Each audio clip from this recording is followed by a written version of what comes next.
name's Ed Piskor. I'm Jim Rugg. Jim, what are we looking at here? Octobrion in 1976. I made 3 print editions. Started out as a Kickstarter. The first one is blacklight friendly. That's fluorescent inks. It will glow under your blacklights. It'll be super cool on your coffee table, and you've never seen a comic like this. If you missed it on the Kickstarter, great news. It is coming to comic shops at the end of August. So depending on when you're watching this, it may already be available if it's not sold out there. Octobrion in 1976. Right now on my Patreon, patreon.com/Ed Piskor, I'm serializing Red Room. It's the comic I've been drawing through the COVID crisis, man. And it's dark, it's brutal, it's disgusting. It's outlaw. Outlaw as fuck. And there are over 100 pages of the stuff that I'm serializing on the Patreon right now. Take a look at that creature right there. Ain't that sexy? New strips every Tuesday. There's over 40 pages up there as of this recording. It will see print at some point. So the Patreon is really for the early adopters who want a glimpse at the mania ahead of time. So that's patreon.com/Ed Piskor to subscribe to that. $3 get you the archive. And today we're talking about one of the great... Hey, this is a Read More Comics episode, man. And we're talking about the collaboration that Alan Moore and Dave Gibbons did after Watchmen. Yeah, and I didn't realize going into this that they do the whole issue. This Spirit New Adventures would often feature rotating teams of creators doing short, like 8-page chapters or 8-page stories. This one is Alan Moore and Dave Gibbons doing all 3 of the 8-pagers. So it's a full-on issue of this creative team. 1997. This is, a decade after Watchmen. They did some work together, of course, in 1963, but that was years before this. And the comic is fun. Like it's a treasure. Like one of the things that Alan Moore is really good at is playing with the different kind of voices of comics history, and to see his treatment of the 7-page Spirit story and what he could do with it, it ain't bad. And in fact, he even gets a little bit of Alan Moore cheekiness, and I would say downright subversion on the last page. You tell me if I'm wrong, man, but that's what we have here. Spirit's known for their cool splash title pages, sort of covers the way the Spirit was originally published, so you get to see them playing with some of this stuff. Dave Gibbons' letterer, often letters his own work, lettered all of Watchmen, and one of the things I loved in Watchmen is when you would see these little bits of information in the story that were contained in a newspaper laying on a desk, or a sign that's setting up a building entrance or something like that. So perfect for working Spirit into the lettering of this splash page. Yeah, and look at that, the sugar cubes with the smiley faces. We have the origin story of Dr. Cobra, and whenever Will Eisner came back from the war, the Spirit was different than he left it off. So he very quickly, within the first 2-3 weeks of coming back from service and picking Spirit back up, he reintroduces the Spirit character, and this is basically the story that happens in the old comic, not told this way, but it's Dr. Cobra in his own sick way talking about the sequence of events. We don't see the guy he's talking to, but he's just talking about how once you hit a certain level in your career, you get to eat what you want here in jail. But of course, we all know that level of your career where you get to eat what you want, that's a last meal. Yes, sir. And those poor bastards that get that almost can't eat one bite of it. Another thing with the Eisner tradition is panel layout and playing around with the borders and stuff like that. So the fellas do a good job. Smoke, floral, blood.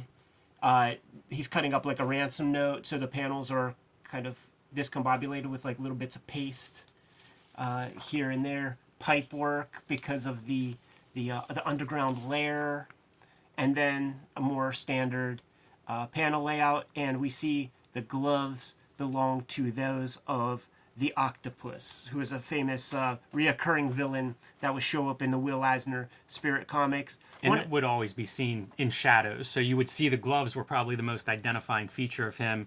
Alan Moore staying true to that detail. One of those perfect noir era villains that comes directly from like the film serials, man, where they're, you know, the name is perfect because there ain't 8 of these arms. Right. It's like octopus means nothing.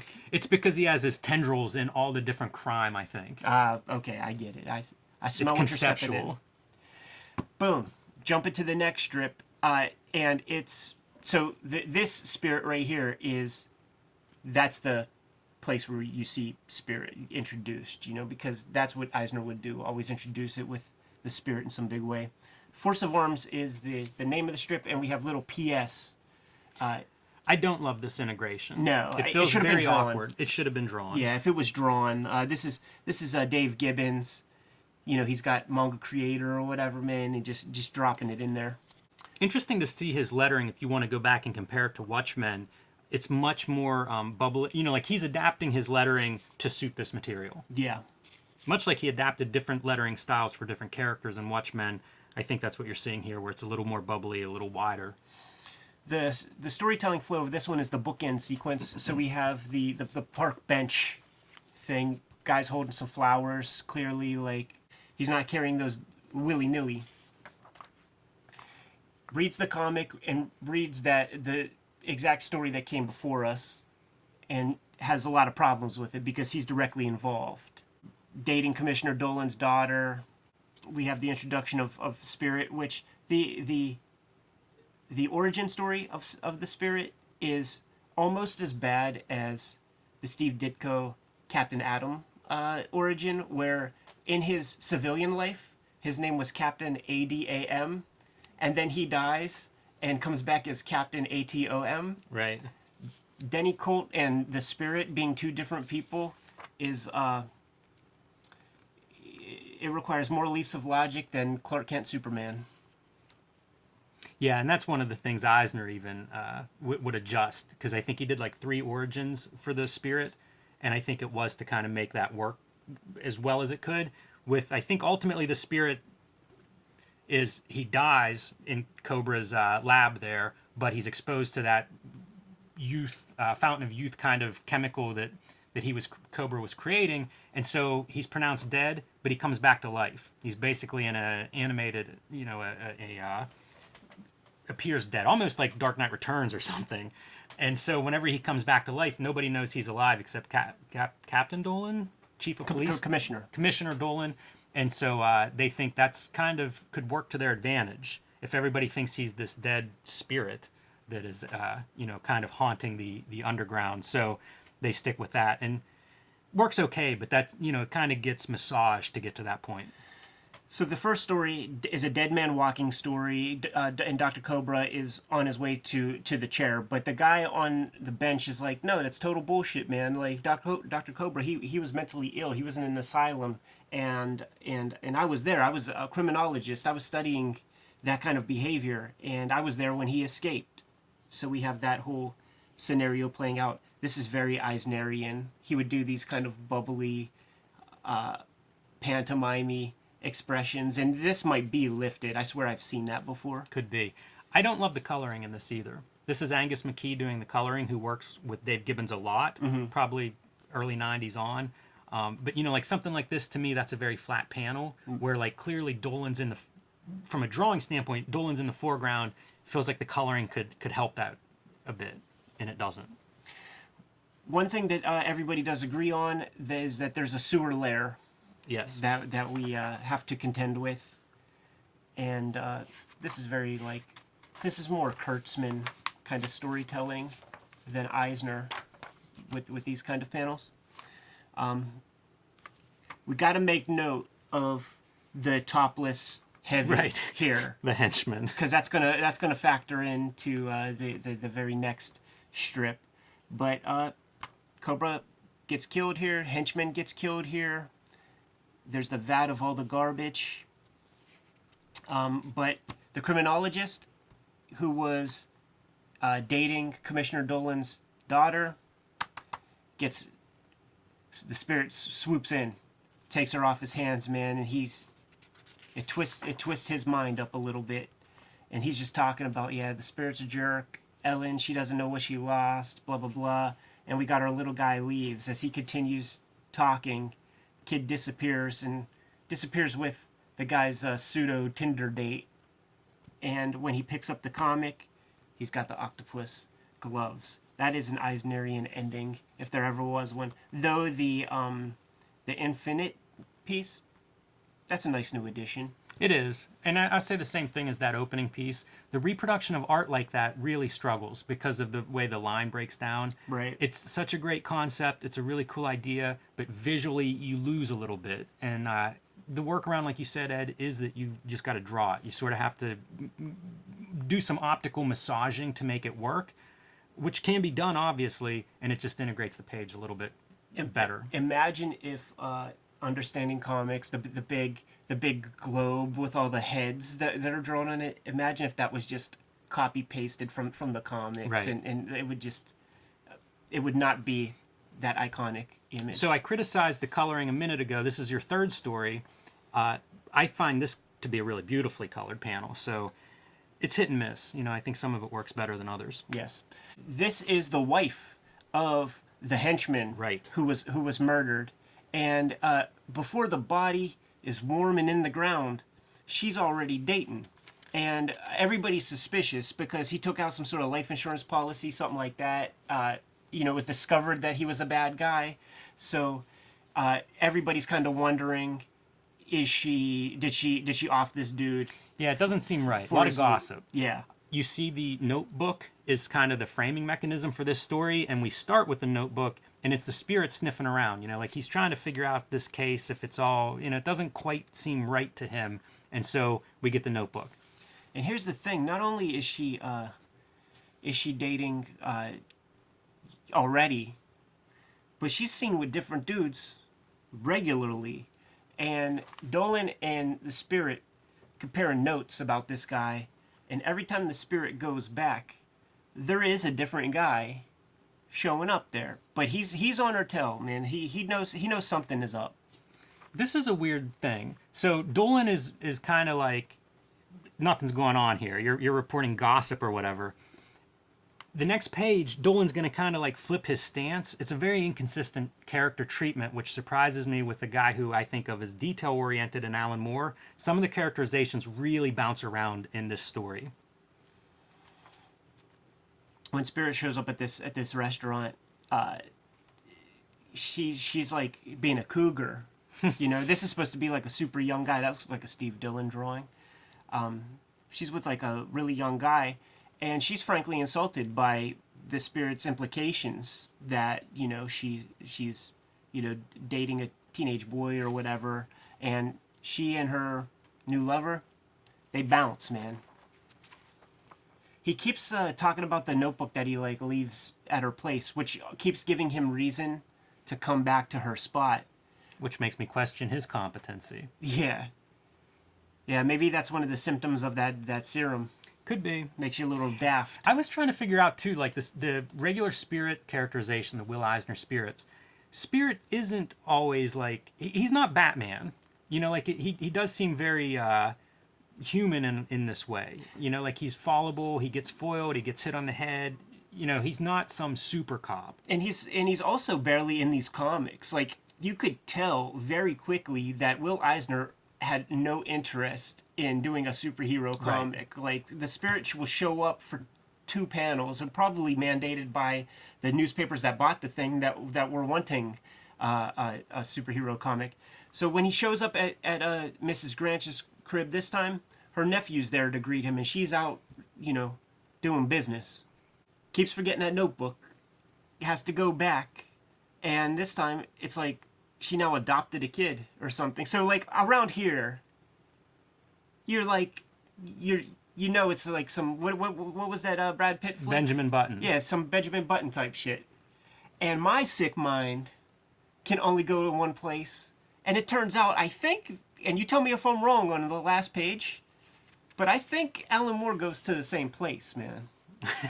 We're gonna see. Yeah. Has to go back to her apartment once again, and she can't find the baby. There's no trace, and they take her off to the hospital, man. They take her off to the Hooskow to try to figure out what the heck she did with this thing, man. She put it down the garbage disposal or something, man. She's completely, she's found guilty, whatever.